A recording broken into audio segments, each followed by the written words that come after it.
जैसा कि हमने पिछले एपिसोड में देखा था, जहां क्रूजर वेट डिवीजन के वर्ल्ड चैंपियन गिलबर्ट आइंस्टीन का पैर स्लिप हो जाने की वजह से विक्टर को एक चांस मिल गया था और उसने क्रूजर वेट डिवीजन के वर्ल्ड चैंपियन गिलबर्ट आइंस्टीन को डिफीट कर दिया था और फाइनली अपने लक की वजह से क्रूजर वेट डिवीजन का वर्ल्ड चैंपियन बन गया। और अब आगे इन सभी बातों को सुनकर टॉमी हैरान होते हुए कहता है, क्या यह सब लक की वजह से हुआ? आंद्रे टॉमी को गुस्से में बताते हुए कहता है, हाँ तुमने सही कहा, यह सब लक की वजह से हुआ है। मैं जानता हूँ कि उसका पंचिंग पावर काफी स्ट्रॉन्ग है, लेकिन तुम कभी भी सिर्फ अपने पंचिंग पावर से एक वर्ल्ड चैंपियन नहीं बन सकते, क्योंकि एक वर्ल्ड चैंपियन हमेशा एक जीनियस होता है। आंद्रे की बातों को सुनकर टॉमी काफी ही ज्यादा हैरान हो जाता है और कहता है, इस पर यकीन करना मुश्किल है। आंद्रे आगे कहता है, तो क्या अब तुम्हें समझ में आ रहा है कि आखिरकार क्यों मैंने उसके एग्जिस्टेंस को ही बॉक्सिंग के लिए इंसल्ट कहा था? वह कोई जीनियस नहीं है, बल्कि यह सब सिर्फ उसके लक की वजह से हो रहा है। अचानक से आंद्रे की बातों को सुनकर टॉमी की आंखें चमकने लगती हैं और वह खुश होते हुए कहता है, वह कितना कूल है। टॉमी के ऐसे बर्ताव को देखकर आंद्रे हैरान हो जाता है। तभी टॉमी आंद्रे से पूछता है, तो आपको क्या लगता है कि विक्टर यू से अपने टाइटल को डिफेंड कर पाएगा कि नहीं? यह सुनकर आंद्रे कहता है, विक्टर यू के सामने एक भी राउंड नहीं टिक पाएगा। तुमने अभी जल्द ही यू के बॉडी के कंडीशन को देखा होगा। उसे हम लोगों से कोई फर्क नहीं पड़ता, क्योंकि असल में उसका निशाना आयरन टाइड है। तभी टॉमी विक्टर के फेवर में कुछ बोलने की कोशिश करता है, लेकिन उसके बात को काटते हुए आंद्रे चिल्लाते हुए कहता है, ऐसा हो ही नहीं सकता कि वह जीत जाए। वह यू के अगेंस्ट कभी भी नहीं जीत सकता।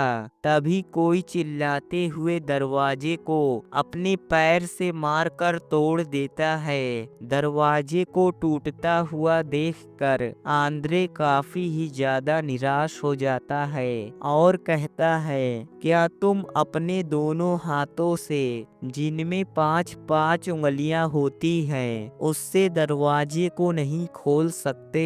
हम उस पर्सन को देखते हैं जो विक्टर होता है और वह टॉमी को देखकर पूछता है, तुम कौन हो? तभी टॉमी खड़ा होकर चिल्लाते हुए अपना इंट्रोडक्शन देते हुए कहता है, हेलो मैं टॉमी एवरीडे स्पोर्ट्स से। मैं यहाँ टाइटल मैच के लिए आपका इंटरव्यू लेने के लिए आया हूँ। इंटरव्यू के नाम को सुनकर विक्टर सीरियस होकर कहता है, ओ अच्छा इंटरव्यू, और चिल्लाकर कहता है, बोरिंग।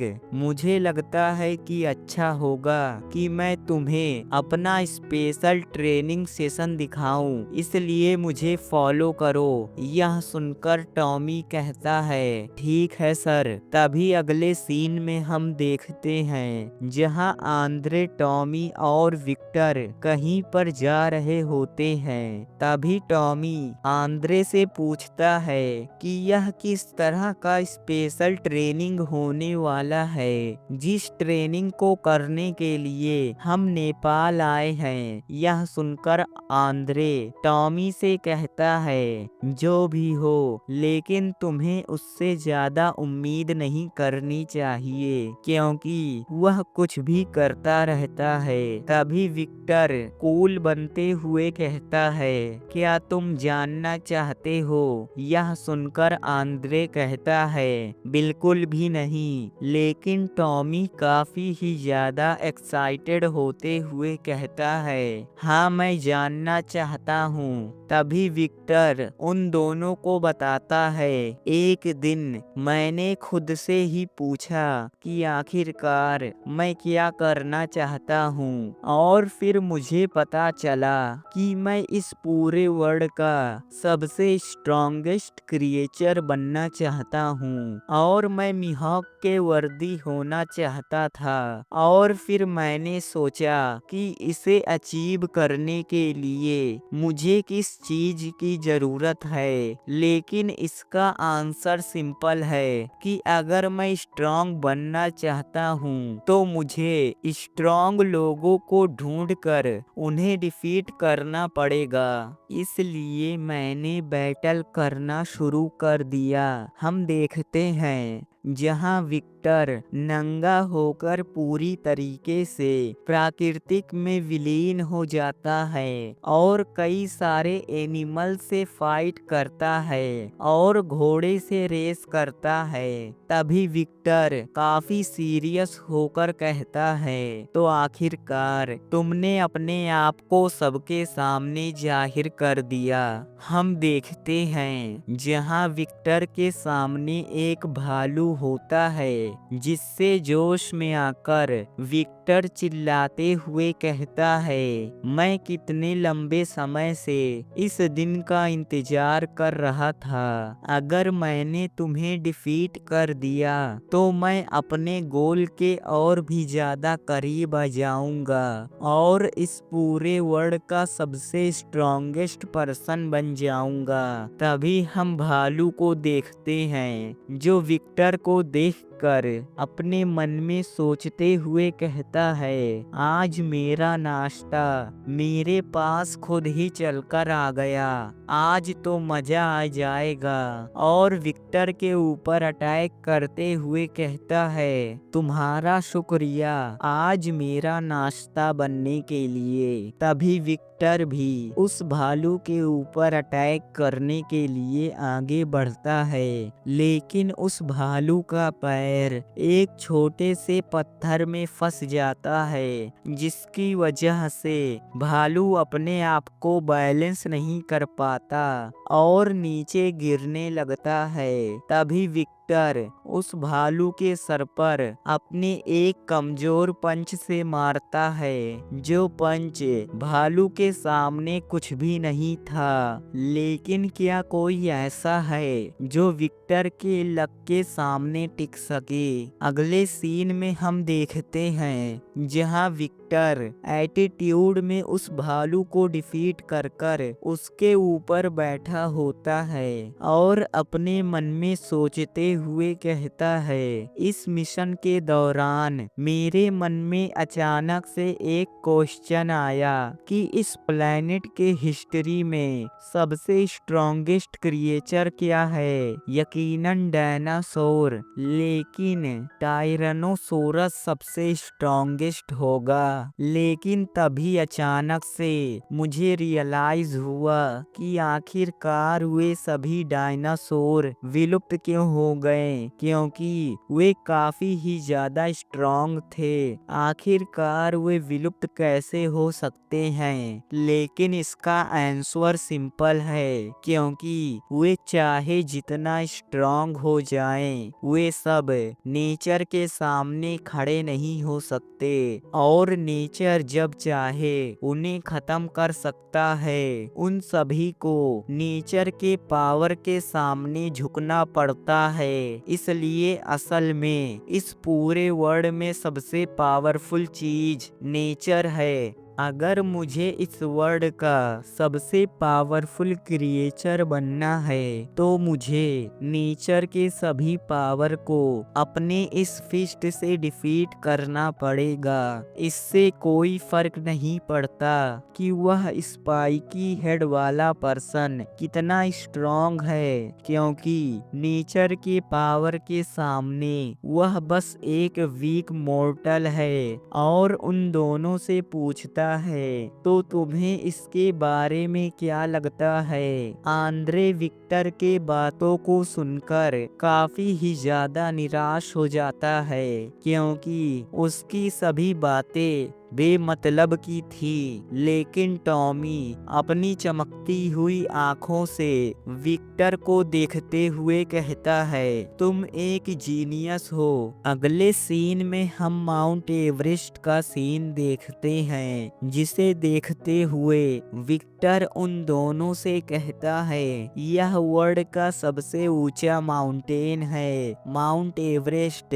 और माउंट एवरेस्ट के ऊपर अपने स्पेशल पंच का यूज करता है, क्योंकि नॉर्मल पंचेस इतने बड़े माउंटेन के सामने काम नहीं आएगी। और माउंट एवरेस्ट के ऊपर अपने स्पेशल पंच माउंटेन पंच का यूज करता है। अगले सीन में हम देखते हैं जहां काफी तेजी से हवाएं चल रही होती हैं और विक्टर हंसते हुए एक बड़े से टॉर्नेडो के अंदर कूद जाता है और अपने स्पेशल पंच टॉर्नेडो पंच का यूज करता है। तभी हम फिर अगले सीन में देखते हैं जहां कुछ लोग विक्टर की वर्शिप कर रहे होते हैं, क्योंकि विक्टर मैग्मा के सामने होता है और मैग्मा के ऊपर अपने स्पेशल पंच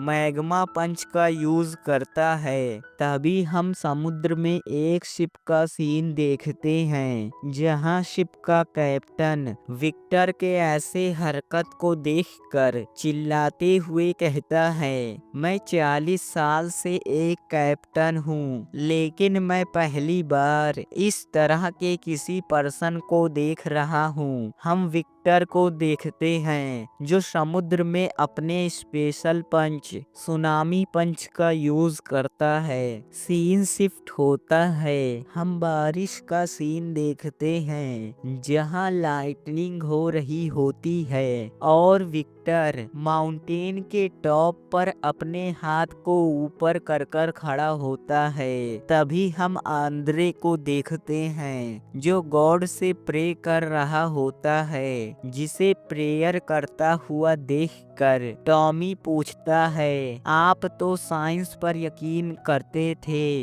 लेकिन क्या आप? तभी आंद्रे गॉड से प्रेयर करता हुआ कहता है, क्या आपने उसे देखा? वह बस एक कॉकरोच है जो आपके सामने खड़ा होने की हिम्मत कर रहा है। और फिर वह टॉमी से कहता है, मैंने उस सब को छोड़ दिया, हमें बस प्रेयर के पावर के ऊपर यकीन करना चाहिए। इससे कोई फर्क नहीं पड़ता कि वह कितना लकी है, क्योंकि अगर उसके ऊपर बस एक बार लाइटनिंग स्ट्राइक हो जाए तो वह मर जाएगा। और गॉड से प्रेयर करते हुए कहता है, प्लीज प्लीज डियर गॉड, इसके बाद मैं एक अच्छा पर्सन बन जाऊंगा, इसलिए प्लीज उसे मार दीजिए। और तभी आंद्रे की विश पूरी हो जाती है, जिसकी वजह से विक्टर के ऊपर एक काफी ही ज्यादा पावरफुल लाइटनिंग स्ट्राइक होती है, जिसकी वजह से आंद्रे खुश होकर काफी ही ज्यादा जोरों से चिल्लाते हुए विक्टर की तरफ जाते हुए कहता है, फाइनली फाइनली मेरा विश पूरा हो गया। लेकिन तभी सामने का धुआं हटने लगता है और आंद्रे की सांसें अटक जाती है है क्योंकि विक्टर सामने की ओर बिल्कुल ठीक कंडीशन में खड़ा होता है।